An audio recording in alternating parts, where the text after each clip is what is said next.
Hey everybody, Delash here, and this is the pre-thoughts of round 3 of the War of Light tournament. In this one, I'm going to be facing off against my friend Connor, who is pretty much the only other Marvel player at this group. He is going to be piloting the White Lantern Corps that he borrowed from my friend Matt of Steel, who you might remember from previous videos. And I'm going to be running still the Violet Lantern, so you can check out my team in the previous videos. His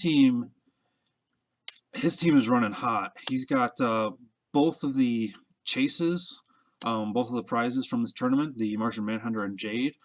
He's definitely running the Entity. He's got Weapon Record, Kyle Rayner, Swamp Thing, and one more that I can't remember off the top. Krona. I gotta be honest, this is not a fight I'm looking forward to. I've been, hang on.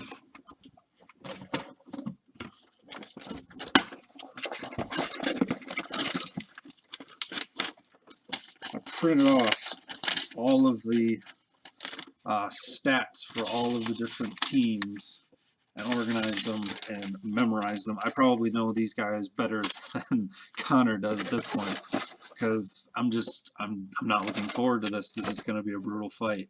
The stop clicks are going to be annoying, I can tell. The power of the Weapon of Cord is just ridiculous. A friend of mine, Matt, who owns the clicks, he faced off against Connor in the winners bracket, and Matt got kicked into the losers bracket, which nobody expected. Everybody expected Matt to go all the way, no problems. So to see Matt literally lose his second match was kind of shocking for everybody. But yeah, those the Weapon of Cord equipped with a ring, 18 defense, full speed, running shot charge, I think a 12 attack. Yeah, 12 attack. The thing's ridiculous with a ring. So obviously the Weapon of Cord, as far as I can tell, that's my first target, as well as the Entity using its it has a heal ability to adjacent characters. So if I can knock that onto a stop click and get rid of that heal, and then take care of the Weapon of Cord, and then the Martian Manhunter, who's the next most powerful, and just work my way through the list and deal with all of those. That's pretty much my strategy, because these things are powerful, they're ridiculous. I don't think any of them runs less than 150 some points. So, but yeah, let's get to it.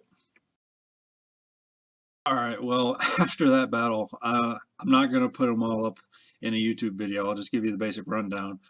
It was a 3.5 hour battle. We were both running about 1,000 points, so you would think it would last about an hour, hour and a half. That's kind of how those teams work. But going up against him, it just dragged on and on and on. It was for 3 hours. But long story short, I was able to pull out victory. He wasn't able to hit me, but stop clicks weren't as annoying as I thought they were going to be, mostly because most of my hits were so minimal that I actually dealt exactly as much damage as I needed to knock him onto the stop clicks.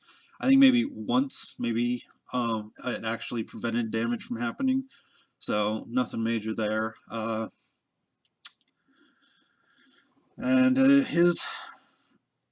I was able to deal with the Weaponer, no problem. First 2 turns using my power battery to put range combat expert on my Entity, and Fatality was able to roll up their attack, so it was no problem to hit. Fatality's outwit to remove his impervious, dealt lots of damage early and got him off the field as quick as I could. And then just sort of worked my way through the list.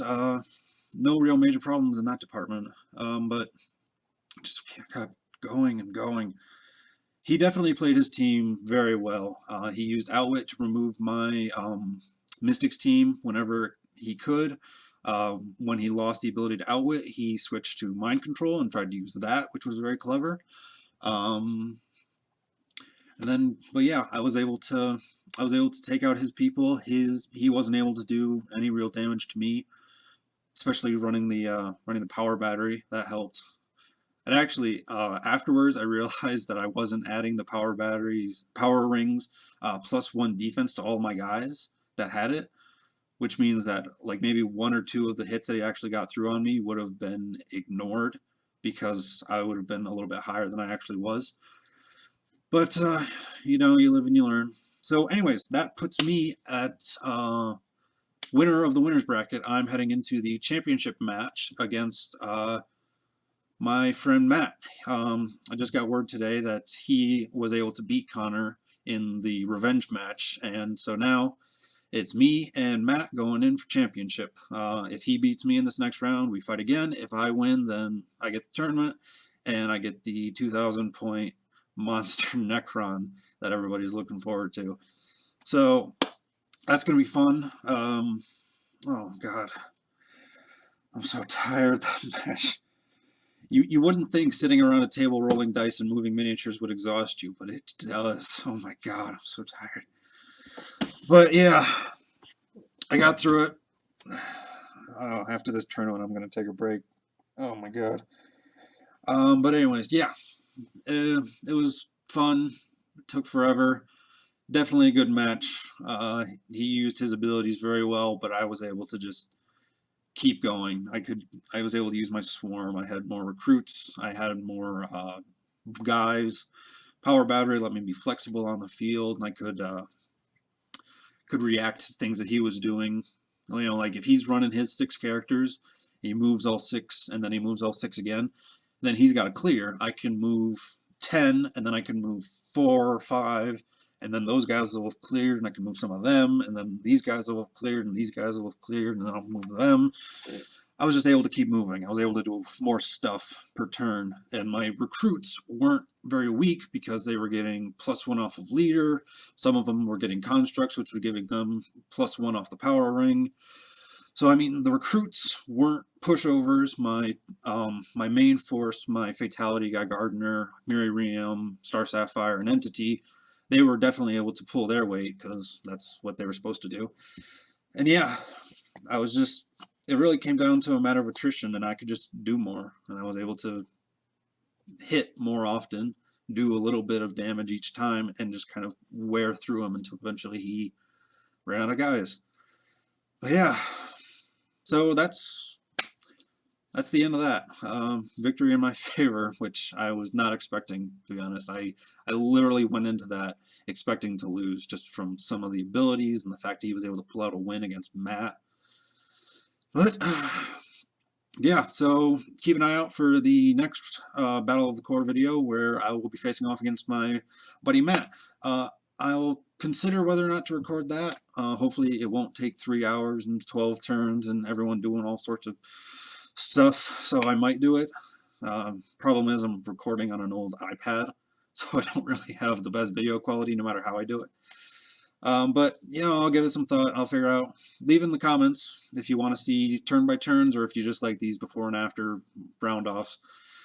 So yeah, heading into the conclusion. As always, like, comment, subscribe, all that bullshit.